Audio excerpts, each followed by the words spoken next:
1964 সালের কথা।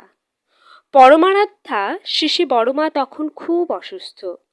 সুধৃতি পরিষদের সম্মুখের গৃহের এক ঘরে দক্ষিণ দিকের বেদে পরমারাধ্যা শ্রী বড়মা ও উত্তর দিকের বেদে পিতৃদেব থাকতেন। তাঁর সত্বর আরোগ্য কামনায় শ্রী শ্রী বর্দা মনমোহিনী ধামস্থ মন্দিরে অষ্টপ্রহর ব্যাপী হরিনাম সংকীর্তন শুরু করান। পরম দয়াল শ্রী শ্রী ঠাকুর প্রত্যহ সকাল সন্ধ্যা দুবেলা শ্রী শ্রী বড়মার ওই ঘরের বারান্দায় বেঞ্চিতে বসতেন।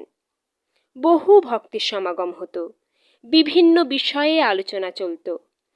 কীর্তনকে বাড়িয়ে মাসাধিককাল অহোরাত্র চালানোর পর উদযাপনের দিন 23শে মে সায়ংকালে কীর্তন দল শ্রী শ্রী বড়মা প্রণাম করতে গেলে তিনি প্রত্যহ সকাল সন্ধ্যা কীর্তন শোনার বাসনা প্রকাশ করেন।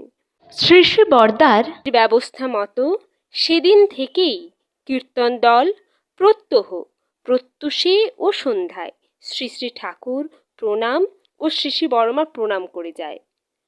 অধুনা কীর্তন দল মনমোহিনী ধাম মন্দির থেকে বের হয়ে প্রত্যহ ওই দুসময়ে শ্রী শ্রী ঠাকুর ও শ্রী শ্রী বড়মার প্রণামান্তে ষোড়শী ভবন হয়ে কীর্তন করতে করতে শ্রী শ্রী ঠাকুর ও শ্রী শ্রী বড়মার সমাধি বেদিতে প্রণাম ও প্রদক্ষিণ করে মনমোহিনী ধামস্থ মন্দিরে প্রত্যাবর্তন করে।